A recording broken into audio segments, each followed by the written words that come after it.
그러니까 2025년이 빅뱅의 한 해가 될 거라는 거죠. 다양한 기업들의 참여로 마치 2010년도, 11년도에 막 다 앱들 만들었잖아요. 막 IT 스타트업들 홍수였잖아요. 그게 내년도에 이제 아마 재현될 거라는 거죠. 또 다른 기회가 펼쳐지는 거죠.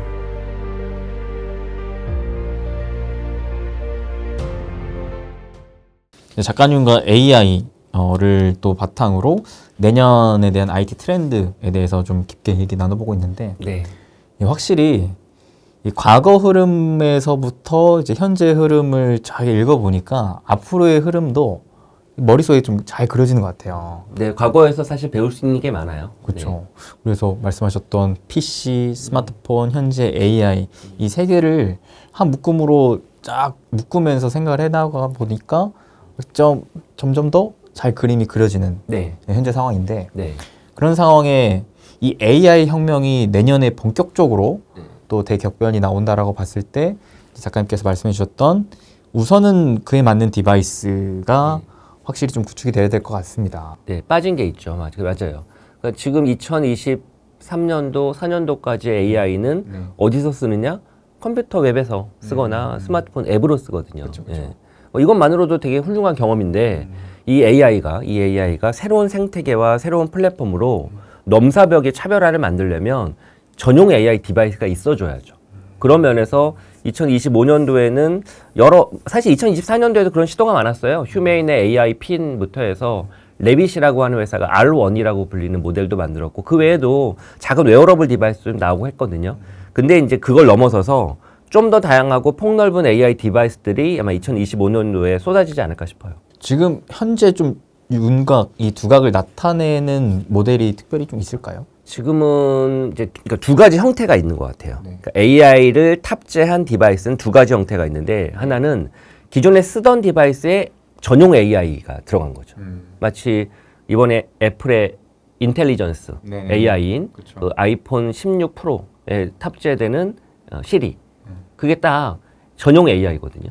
예. 그래서 예전에 시리는 말도 좀 반만 알아듣고 할 수 있는 것도 제한적인데, 이제 앞으로의 시리는 그냥 얘한테 뭐든 물어보면 내 디바이스 안에 있는 모든 데이터와 모든 앱들을 지가 헤집고 돌아다니면서 내가 필요로 하는 정보를 찾아가지고 딱 대령해주는 그런 형태.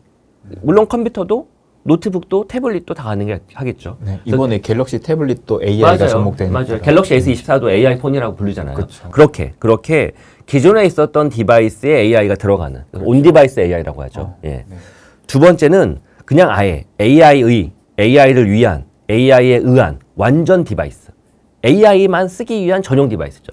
그런 디바이스가 있을 거고, 그거는 형태가 크게 두 가지예요.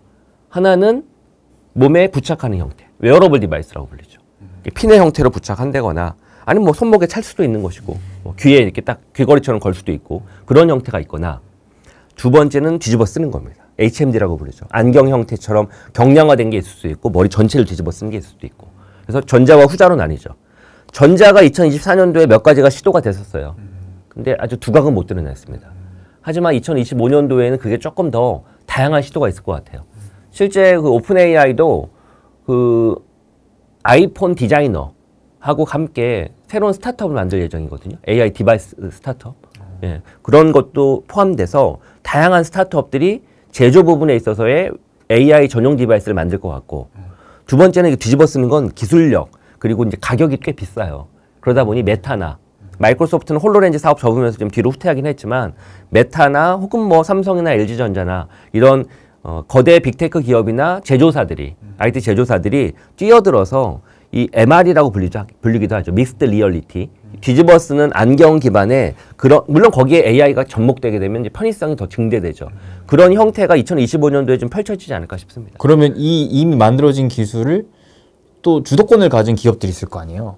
그럼 대표적으로는 아까 말씀하셨던 뭐 애플이라든지 메타 뭐 이런 기업들인 건가요? 근데 이 AI의 지금 소위 말하는 알고리즘 쪽은 누가 만들었어요? 처음은 원래 이제 구글이 트랜스포머 엔진 기반으로 만들었다가 그걸 가져다가 오픈 AI가 너무 멋스럽게 잘 만든 거고, 그 다음에는 엔스로픽이 있고, 그렇죠? 그리고 또 프랑스에 있는 미스트라 AI가 있고, 한국에는 SK텔레콤의 에이다덱스라고 있고, 또 네이버 하이퍼클로버 X가 있고, 그 얘기는 되게 많아요. 빅테크 기업만 있는 게 아니에요. 역시나 LAM도 다양한 기업들이 솔루션들을 만들고 있어요. 한국의 업스테이지, 솔트룩부터 해서 많은 기업들이 있다고요. 심지어는 그걸 가져다가 서비스로 만드는 기업도 많아요. 이 엔진만 중요한 게 아니라 아까 제가 말씀드렸잖아요. 서비스가 중요하다고. 네네. 이런 기업들도 많다고요. 그러니까 2025년이 빅뱅의 한 해가 될 거라는 거죠. 다양한 기업들의 참여로 마치 2010년도, 11년도에 막 이렇게 표현하면 그렇지만 개나 소나 다 앱들 만들었잖아요. 막 IT 스타트업들이 홍수였잖아요. 그게 내년도에 이제 아마 재현될 거라는 거죠.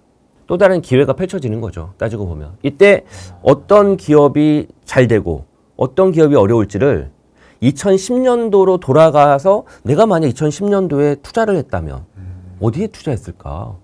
이것처럼 생각을 해야죠. 야, 그러면 제가 이야기로는 AI를 지금까지는 이 AI를 하기 위해서 사실상 공룡 기업들이 무지막지하게 투자를 하는 상황이었고 그 상황에서 이제 정말 쓸만한 기술들이 완성 단계에 접어들었고 접어들었으니 이제는 여기저기서 막 이거를 활용해서 어떻게든 돈을 벌려고 하는 업체들이 본격적으로 뛰어들 때다. 맞아요. 망치가 너무 좋아졌는데 망치가 계속 좋은 망치를 더 좋은 망치를 만들 거냐. 이젠 됐다. 이제 그 망치로 액자도 좀 받고 못 튀어나온 거 있으면 다시 좀 집어넣고 다양한 용도로 써야 될 거 아니에요. 그런 것들이 필요하다는 거죠. 지금은. 야, 그러면 이제 내년부터 본격적으로 뭐 제2의 카카오든 네이버든 뭐 이런 정말 무수히 맞아요. 많은 기업들이 맞아요. 드디어 옥석가리기 할 겁니다. 옥석가리기. 드디어 맞아요. 본격적으로 탄생할 수 있겠다. 맞아요. 그러니까 커머스의 미래는 어떻게 바뀔까? 컨텐츠의 미래는 어떻게 바뀔까? 만화의 미래는, 음악의 미래는, OTT의 미래는 다 이렇게 고민해봐야죠. 부자TV도 그런 기업 중에 하나가 되어야 될 텐데요. 네, 그렇게 또 기회를 잡으시길 바랍니다. 와, 열심히 해보겠습니다. 그러면은 한편으로 기존 공룡 기업들의 미래도 좀 내심 궁금하네요.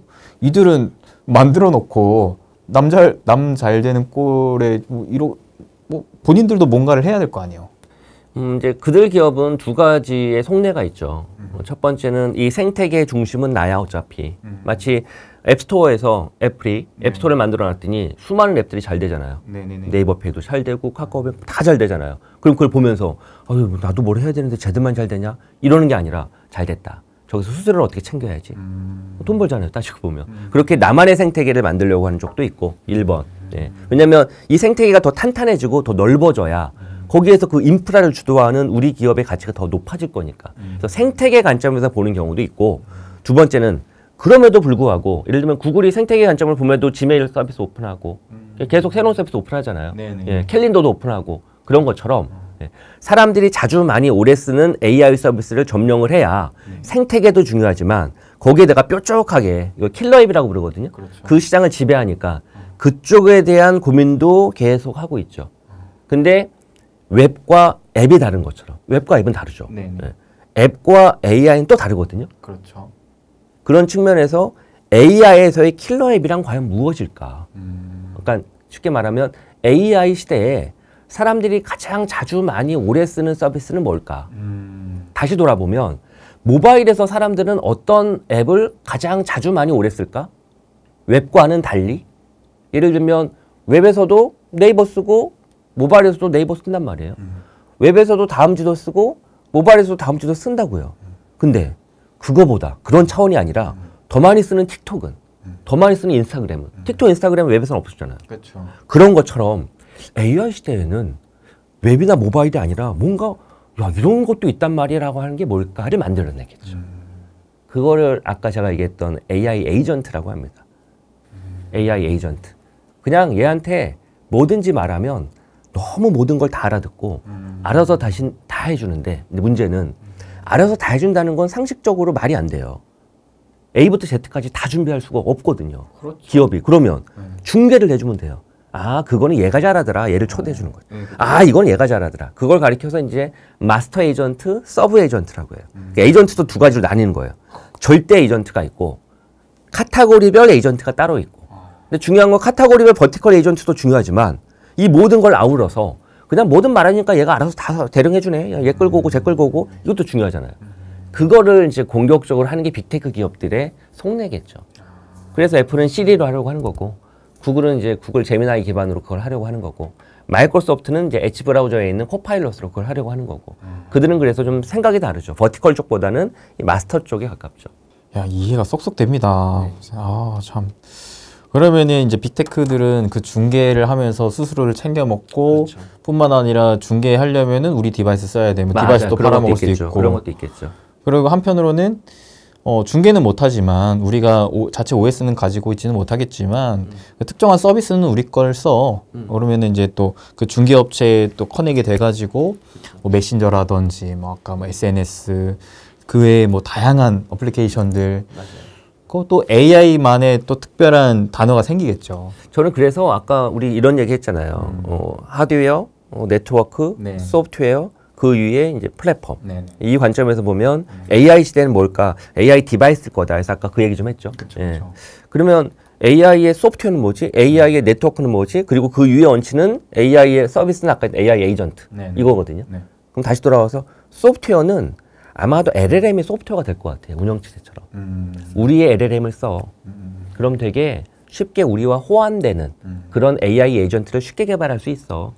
가령 이렇게 될것 챗GPT와 같은 형태로 그렇죠. 예를 들면 챗GPT에 있는 GPT-5나 계속 개선되고 있는 이 LLM을 OS처럼 쓰는 거죠. 그렇죠. 이 LLM 가져다 쓰면 우리에 있는 GPT-S에서 쉽게 소비자들도 만날 수 있고 너희 에이전트 호출해 줄 테니까 우리 LLM 써.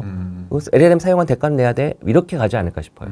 그래서 LLM이 OS처럼 되지 않을까? 그가 제 기본 생각입니다. 네트워크는 디바이스에 따라 좀 다를 것 같아요. 어떤 디바이스는 이제 와이파이를 기반으로만 작동되는 게 더 나을 수도 있고, 어떤 건 6G나 뭐 이런 쪽으로 갈 것 같기도 하고, 어떤 건 또 새로운 그 디바이스의 특수한 상황을 기반으로 만드는 새로운 형태의 네트워크가 있을 수 있어서 이 네트워크는 저도 아직 답을 못 찾았어요. 그 답을 찾는 것도 또 어떤 네트워크 통신 솔루션 회사가 그 기회를 찾아가지고 새롭게 또 주목받을 수도 있겠죠. 저도 그 통신 네트워크 부분에 있어서의 기회를 좀 잡고 싶어서 통신 장비 업체들 탐방도 가면서 좀 많이 여쭤봤는데 네. 아직 모르겠다고 다들 하시더라고요. 저는 그 힌트는 있어요. 제가 다음 커뮤니케이션에 근무했을 때인데 한 16년 전이네요. 16년 전이면 꽤 됐잖아요. 네, 그때 막 모바일 막 초반이었거든요.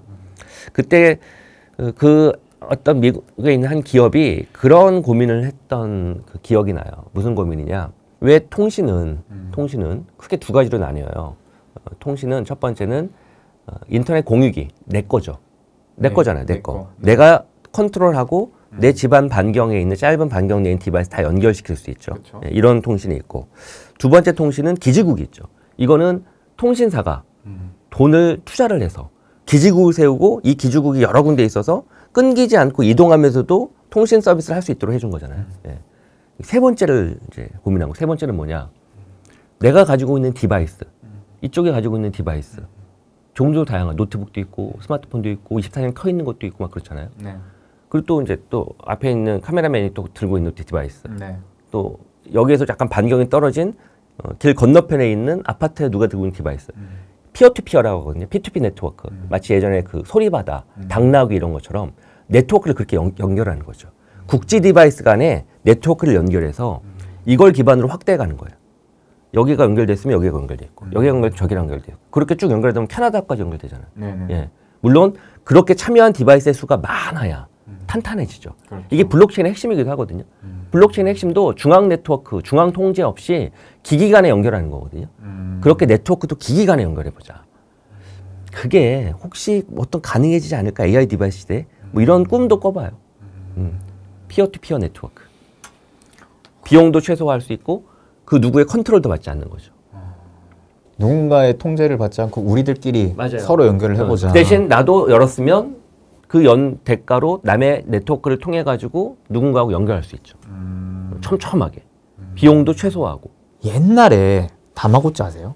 알죠, 다마고치는. 다마고찌 키우고 네. 이게 서로 이게 딱 이제 접합시키면은 네. 같이 또 이제 커넥션을 하기도 네트워크가 하고. 형성되는 거구나. 네. 그리고 요즘에는 스마트폰도 그 아이폰 같은 경우에는 에어드랍이라고 하죠. 네네, 맞아요, 맞아요. 이게 또 스마트폰끼리 갖다 붙이거나 아니면 뭐 블루투스 같은 걸 연결해가지고 이 디바이스끼리 연결하기도 하고 맞아요. 그러면 또 정보를 주고받고 이런 것처럼 약간 우리가 모르겠습니다만 특정한 디바이스를 쓰고 있을 때 저기에 누군가랑 커넥을 하고 싶다. 맞아요. 딱 알림이 떠서 네. 뭐 yes or no 해서 나 연결할래. 이래가지고 그게 톡 한 번에 또 연결될 수 있는. 그러니까 지금 애플의 에어태그라고 하는 게 있잖아요. 에어태그가 꽤 오랫동안 배터리 소모 없이 쓸 수 있다고요. 왜 그게 그냥 직접적으로 기지국 통신망에 연결되는 게 아니에요. 그냥 근방에 있는 내 아이폰이 아니어도 다른 사람의 아이폰을 경유해서 위치를 알려주는 거거든요. 네네. 저 멀리 떨어진 사람한테 이렇게 삥 돌아가지고 예를 들어 제가 제 가방에 에어태그를 달고 저기 강남역에 놓고 내렸다고 쳐봐요. 나는 저기 종로에 있는데 근데 위치를 우리 한국에서는 사실 위치 정보법 때문에 제대로 안 되는데 해외에 나가면 위치를 정확히 알려주거든요. 어떻게? 그 에어태그 주변에 있는 아이폰들을 가진 사람들의 네트워크 망을 타고 쭉 와가지고 나한테 위치를 알려주는 거거든요. 그런 것처럼 P2P 네트워크를 기반으로 한 새로운 그런 통신 네트워크가 이 AI 시대의 차세대 통신망이 아닐까? 뭐 이런 꿈도 꿔봐요. 생각도 해보고. 그러면은 최종적으로 정리를 했을 때 우리가 이 AI 시대, 특히나 내년 뭐 빅뱅의 시대를 좀 기다리고 준비하는 입장에서 투자자로서는 어떤 포인트를 가장 우선시 좀 체크를 하는 게 중요할까요? 두 가지 측면일 것 같아요. 첫 번째는 지난 2년은 아까 이야기했던 인프라 기업에 돈이 몰렸거든요. 이제는 그렇게 투자된 인프라의 비용으로 아까 이야기했던 세 번째와 네 번째 특히 인터넷 서비스, AI 서비스죠. 그리고 FM옵스라고 불리는 이 AI 서비스를 잘 만들어줄 수 있는 각종 AI 솔루션들. 이들 회사의 움직임을 잘 볼 필요가 있어요. 이들 중에 누가 과연 옥석일까? 이걸 첫 번째 관점에서 봐야 되고 말랑말랑한 관점이죠. 두 번째는 AI 디바이스입니다. AI 디바이스.